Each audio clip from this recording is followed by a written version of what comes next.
daydreaming on a cloud with you like horizon. With you tonight as on an island. Hey beautiful kings, queens, and rarities. I hope that all you guys are having a wonderful day. Please remember to love yourself, because honestly self-love is key.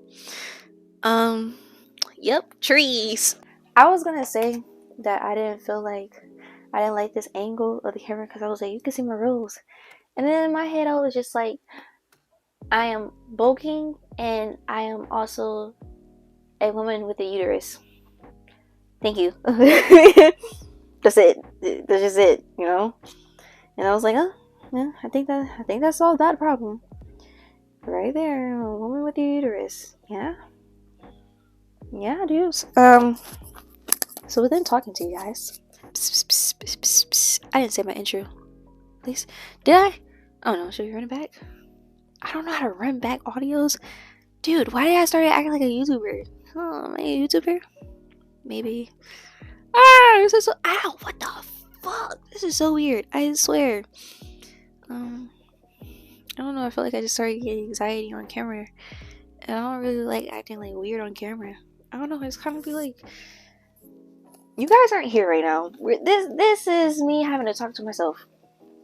So pay attention to me, and I'm not talking to y'all. I'm talking to myself. Alright. So, I've been doing a self-love journey for 3 years. 3+ years. Going on 3+ years. And I personally think that I have a little experience, you know, to be able to say that I can give some advice, or if not just advice, tips, or just my experience. But it's something that I've started to become like, okay, I think it's like I'm at the point where it's like, no, we're here now. We're here now. And what do I mean by that? I'm a little further into it. So I've made like a list trying to basically say what I think self-love teaches you, and what on top of that, some things that I would like give as advice. So number one, or not number one, take your time. I think when it comes to the self-love journey, what's so fascinating about the whole shit is the fact that it's like, I'm here for 3 years, right? And the 3rd year was when I realized, like, I'm here. You know, this is my life. My life is self-love right now. And I really wanted my beads on, but it's okay. Self-love is, I'm here right now. And this is something that I'm supposed to be like doing. Like, this is something that I'm in the process. It's no longer, well, I just started this. It's like, no, this is my life. Like, this is something that I'm prioritizing consistently. I think it's like, after when the 3rd year started, basically, well, the 2nd year going on to the 3rd year, it kind of made me feel like, okay, now it's time to actually step into this shit. Where it's like, this is me. And I think that's just so interesting to me, because I'm learning about myself that, like, my life is a little delayed. I learned things a little more delayed. And for a period of time, I was thinking of it like, damn, I learned things a little delayed. But as many things as I'm learning consistently by listening and to observing by people, it's like, I'm okay with things being delayed, because it ends up making more sense in life. So that's other things. But it's okay to date, but you have to prioritize yourself. You have to be able to date when you know that you can like set boundaries, and that you have to feel comfortable with yourself, I think. But that takes time. So even then, I can't even say that like I'm at the point where I'm completely comfortable with myself. No, and it's been 3 years. I'm still learning a whole bunch of stuff. But it's like, it's one of those things where it's like, you have to be able to say no sometimes and be like, no, I'm not okay with this. Or, you know, you're just finding ways to prioritize yourself. That's something that you have to really prioritize yourself. You can't stress about certain things. Something I've learned, speaking from a woman's perspective, this video could apply to men, the kings and queens. You have to prioritize yourself. But it's for the kings and the queens and rarities.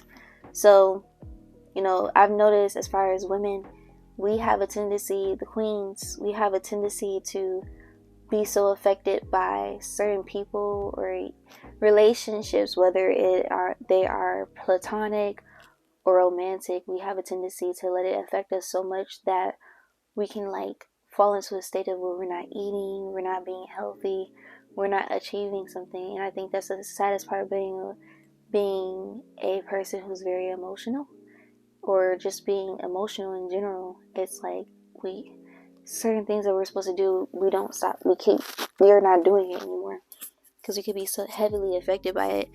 And I think that's something that I'm learning.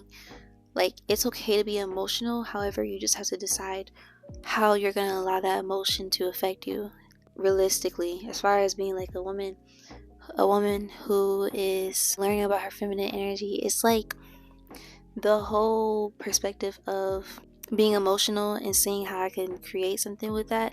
It's like I've been emotional about someone recently, and within being emotional about it, I had noticed that it's allowing me time to feel the pain so that I can learn from it.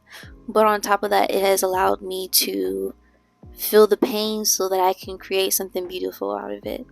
And I think that's just so interesting to me now that I'm like, I'm okay with a little emotional pain, because it's like the things that I've created out of it has been astronomical. So it's like I appreciate a little emotional pain, but I appreciate also emotional healing. But something else I want to say is that it's not a destination. This is not something that's just you just kind of stop doing. This is like a lifelong thing. I mean, unless you tell yourself, okay, I'm done with my self-love journey, I've learned everything. I mean, that's different. You can do that, but who knows how long a journey goes for? To who know how long it goes for? When it comes to that, it's like it's not really ever ending. You got to learn to love yourself consistently. You're not just gonna wake up one day and be like, oh, I'm so in love with myself, and you do everything perfectly. Because even if you did everything perfectly, what more is there to love about yourself when you're supposed to love yourself with throughout your beautiful times, throughout your dark times? Like, you have to love yourself at every time. Loving yourself unconditionally. I think that's so dope. You gotta learn to enjoy yourself. Solitude. In my solitude, you haunt me. Ooh, that last note. Nope. You haunt me. With melodies of your days gone by. Sorry. Oh, I'm not sorry. I'm proud of myself for singing more. That was so dope. That felt nice. Oh, you're gonna learn how to celebrate yourself. Oh, the smallest moments counts. You guys, I just got my driver's license. I feel very accomplished about that. That has been holding me back for the past 3 years. Not even holding me back, but it's like something I've been trying to work on for the past 3 years that I just could not get to. And I think in the past month, I really got to it. And it's just like, okay, we did this. And I'm just so grateful that I really had learned to I was also celebrating myself because I had started learning how to ask for help. Like, it's okay for me to ask for help now. I'm a person who seeks help. For the longest, I wanted to do everything by myself. However, I had to start to notice that there are people around me who love me, but on top of that, who I love, and we all benefit each other. Sometimes people say that it's not good to like use people or like benefit from each other, but I don't really believe in that perspective. Reason being, because we literally all use each other for something. Like, the whole analogy of playing chess with people is such a beautiful analogy for the simple fact that it's like everyone has their placement in your life. You just have to choose who has each placement. Like, for certain occasions, I would know which friends would honestly like give me the best energy for it. And some, like, it just kind of shows you how everybody has their own place in life, but in the end, you all help me feel love, but also love. you guys teach me how to enjoy life a little. And I think that's the beautiful part about it. Like, each of my friends, they all have their own place, to a point where it's just like, this is my friend for this, and this is my friend for this, and this is my friend for this.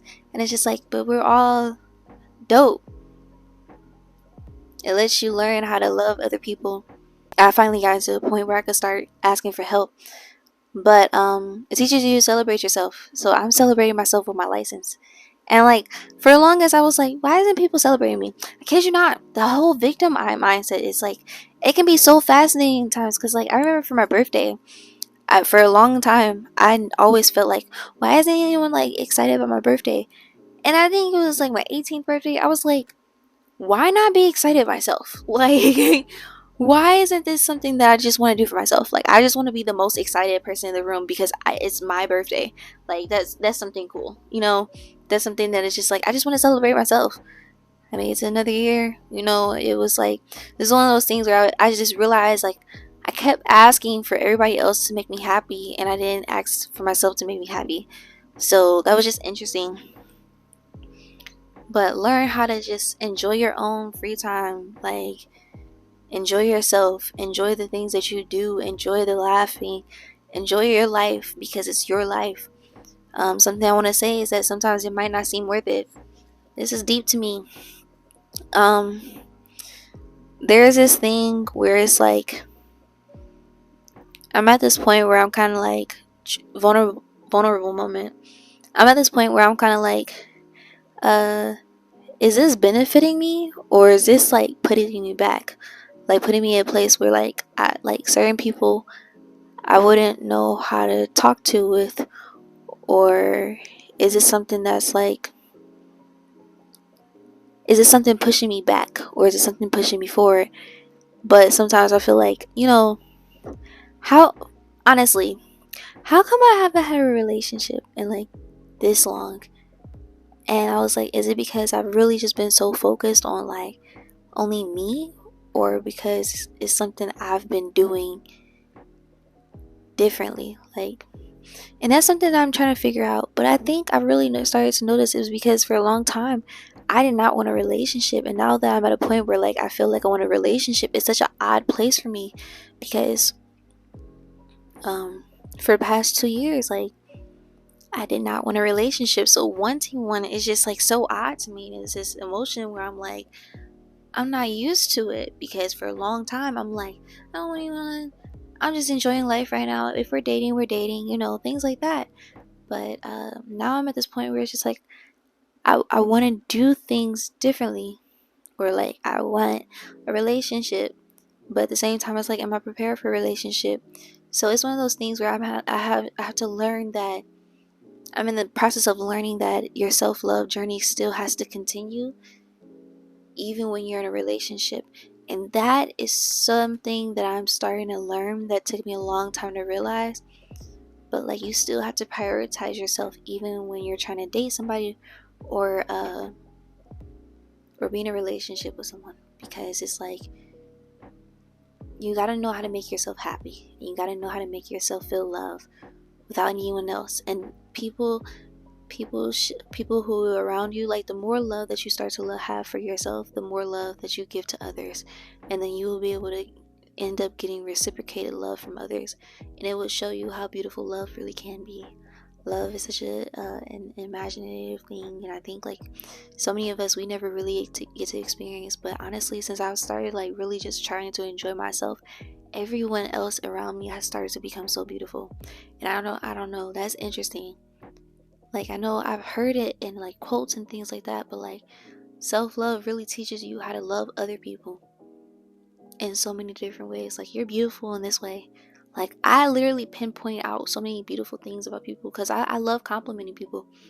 But like, it's so easy for me to give somebody else a compliment, because pretty much every morning I'm looking at myself in the mirror and I'm like, you're cute, you're gorgeous, you're spectacular. Like, I'm the shit. Why the fuck else am I not the shit? You're supposed to be the shit. Sometimes, you know, I have my moments where I'm like, am I too conceited? Because personally, a lot of people have been calling me conceited throughout my life, and I'm like, am I really conceited, or like, are you intimidated? But at the same time, I really don't know. But then I should be trying to figure out, am I conceited? Like, I'm not trying to be conceited, but am I coming off as conceited? Because sometimes you could be doing things unintentionally, not even realizing.